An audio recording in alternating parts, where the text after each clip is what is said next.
folks. So today's class is a grade 12 close reading discussion lesson with a focus on InTASC standards 6, 7, and 8, and we'll be using a text called Serving in Florida.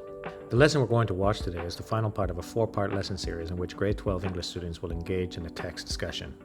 But before we get to the class discussion, let's take a look at some helpful context and the preparation that took place beforehand.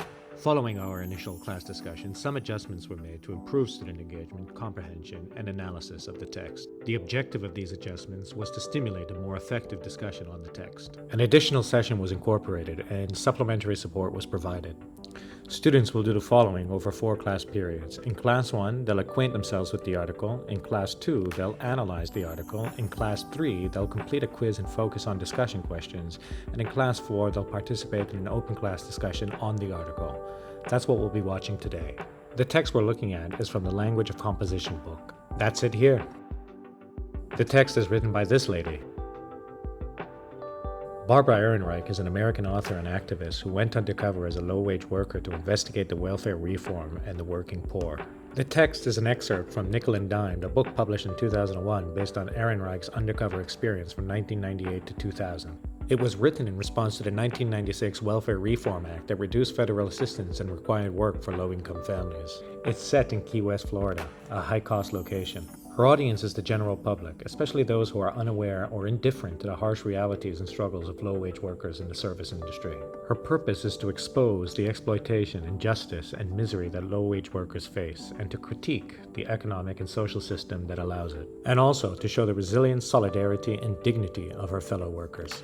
It's written as a narrative essay that combines personal anecdotes, observations, statistics, and analysis. It uses descriptive language, humor, irony, and rhetorical devices to engage the readers and convey the author's point of view. And it follows a chronological structure that shows the author's progression and difficulties. The following section will provide a summary of the key tasks from the 3 classes preceding the Class 4 discussion. Class 1. The class commenced with an initial evaluation of the prior in-class discussion and its effectiveness. Here's a summary of the students' observations on the positive aspects of the discussion and areas for improvement. Here are the things they felt they did well. And here are the things they felt they could improve upon. Prior to receiving the text, students were posed questions to prompt their personal connections with the topic. Here are those questions. As additional context, the students were provided a 9-minute excerpt from the 2007 documentary, The American Ruling Class. In this documentary, Ehrenreich depicts her undercover experience as a waitress. This is it here, sped up. Students were then given the text to read. Class 2. Students were given a graphic organizer on Google Docs to aid in analyzing the text. Students were then provided with a teacher-annotated text to assist with their comprehension and analysis of the text. Class 3. The class commenced with a Sporkle quiz aimed at evaluating students' comprehension of the assigned text.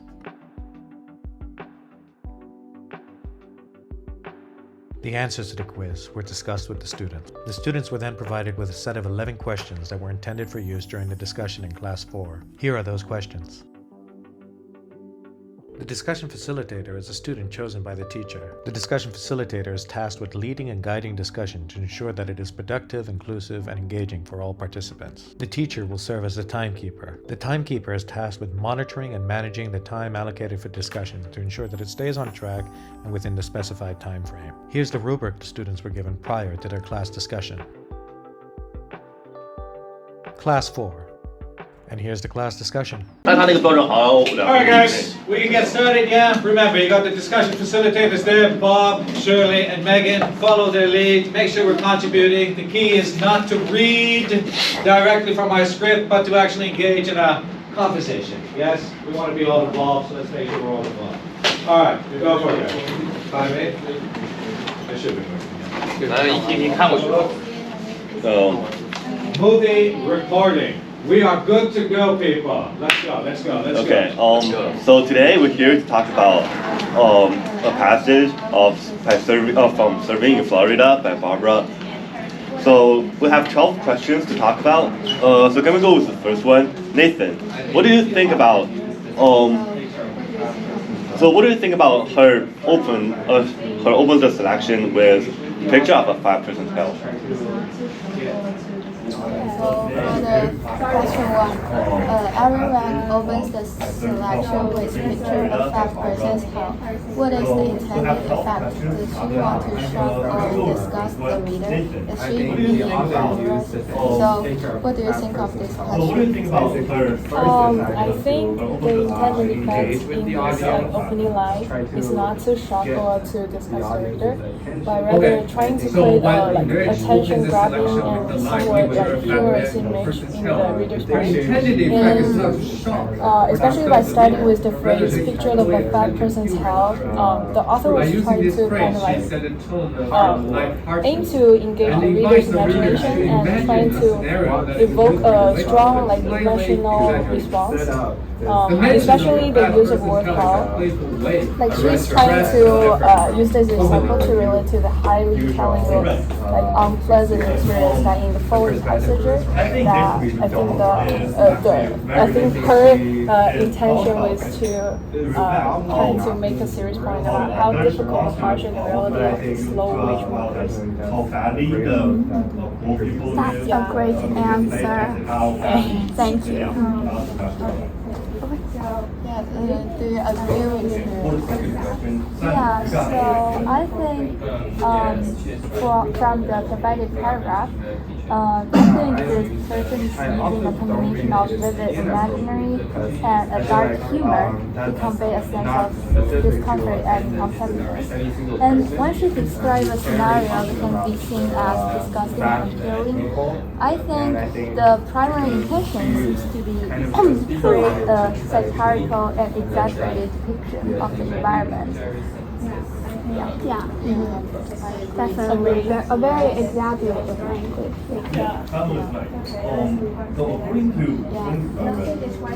So let's move to the next question.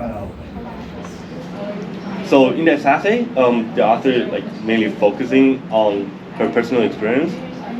He incorporate dialogues to bring her interactions with other people. You have she, herself, and other people that works in that restaurant in the Jerry's, and throughout the dialogue, she gives us a more developed dynamics between waitresses, managers, and customers. For example, in the passages, she talks about how the managers always keeps them from getting a rest in the toilet, and how the customers will actually be bad to waitresses. Okay. Well, we did an analysis of the article, right? And we propped up that rhetorical analysis, graphic organizer. So what else did we notice from the text?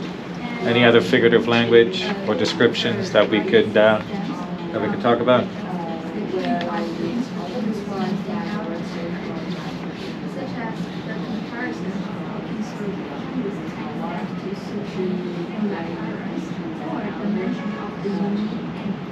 So Bob talked about the description of the kitchen, right?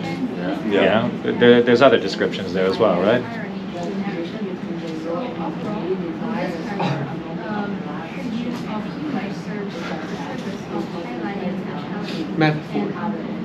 Metaphor. That's a start. Where are we going with the metaphor? About the environment of the restaurant and the inner environment about the restaurant. Also the waitress. Okay. What are you referring to with the waitress? There's I believe it's on the first two paragraphs. Certain topics they're talking about the comparison of the waitress. They're looking short blue hospital gowns. For example, he described the... Okay, and Actually, Mr. Douglas, there's a really interesting thing about this passage, about the first sentence. it's not, so it's providing that kind of conflict immediately, right? Yeah. And, yeah?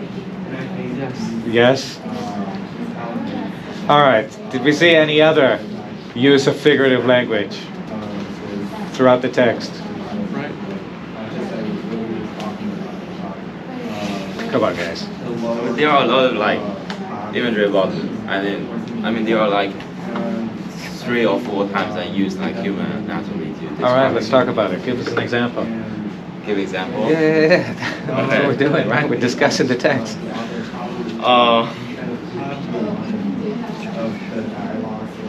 I mean, like in like line like 43, that paragraph, he used like he described the kitchen, like continuing describing it like a human anatomy system, like describing it.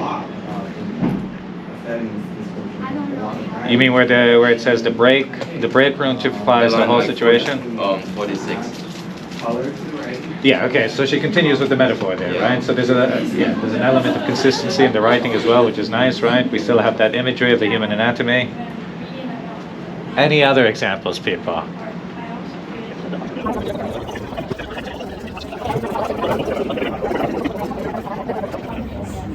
Everyone describes the kitchen in terms of bodily organs and functions.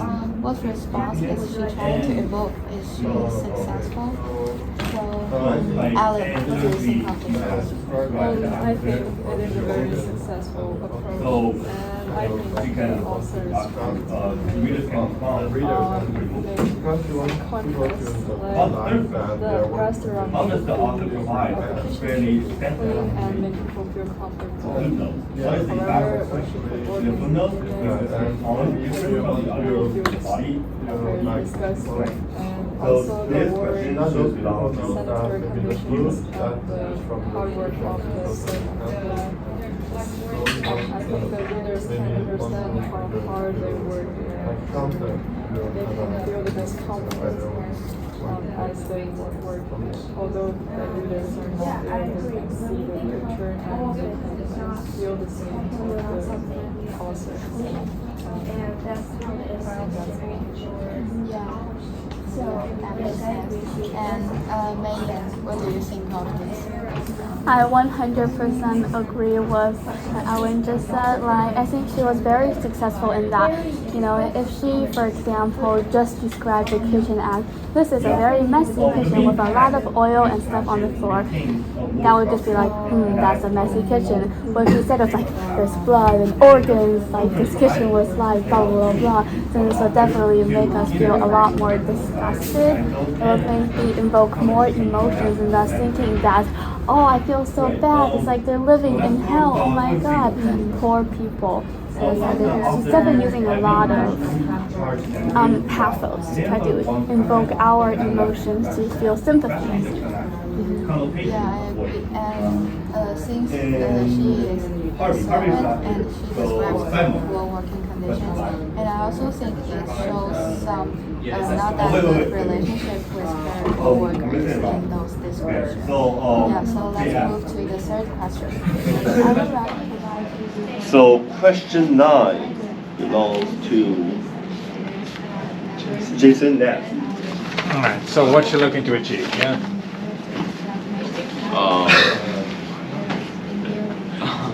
Okay, so like she does not like directly says what he said because he believed that the audience, the readers can feel the emotions and feel like what she wants to talk about because he described it, used a lot of imagery and metaphor. So he believed that the author can read the text as like first narrative. They can feel the same situation as she felt. So he indirectly showed that she thinks that might be more powerful than just it. I know what it's saying. Iris, what do you think of this version? Yeah, so for example, in the first intensive notes, she mentions a group of main sisters in a living world, which discuss pressure and diseases related to the work. And we can see that in this note they use a very serious but not intimidating tone to simply inform the reader of extensive information that will help them understand the work. And also, the inclusion of the extensive notes creates an effect of comprehension using And I think her main goal was to aid the reader in understanding the references throughout the text. Yeah, I agree with you. And Megan, do you agree with her, or you have something else to say? Yeah, I think what I'm going at is 100%, you know, the same as my opinion. But, you know, for something to add is that it's not only just to add in details to make people understand what you're saying, but I think it's even more like all of these footnotes of details. You know, there are details to make you understand more exactly what she's doing. So I think she's trying to make us, you know, try and step in her footsteps to make us like try to imagine ourselves in the environment, in the workload, in the time period of where she is in that restaurant, in that, you know, in the place of a low-wage worker. And with all those details, it just makes the image of what a day would be like for us a lot more clearer. Do we think it contributes towards any of the rhetorical appeals? Yeah, I think it's, to me, it's like ethos. It's like trying to give authority or to give like prove what I said is true. Yeah, exactly, right? It gives her a little bit more credibility, right? Yeah. Showing that she knows what she's talking about, right? She's done the research, she's been in there as well. And her tone bringing is like more formal and authoritative. It's different than the tone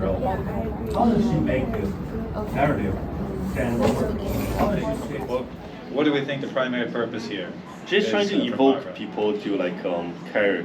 Involve your fellow members. Right. Get them involved. They're all very eager to contribute and participate. Nathan, you're the most critical guy here. Evan, So Evan wants to us answer as well. Give She us looks some ready. What's the question again? Question 9. Sabrina, what do you think of this? She sometimes uses these fancy words that are not exactly polite and proper, but they do help get her point across in a way that regular folks can grasp. It's like she's using this kind of talk to make sure her ideas come through loud and clear.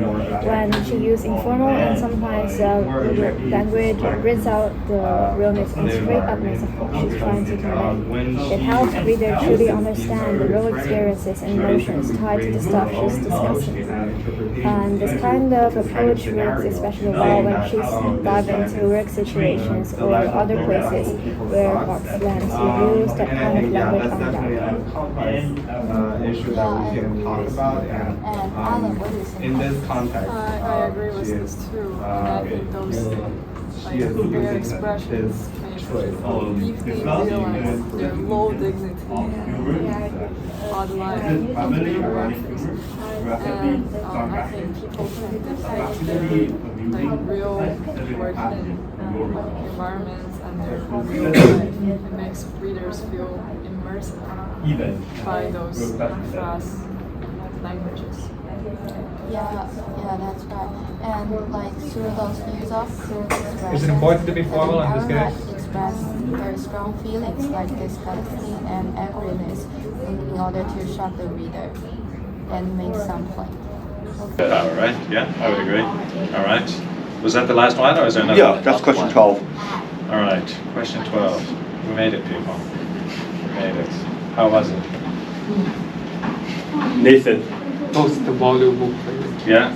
How did it go, Evan? In your estimation? in a scale of 1 to 10. Yeah.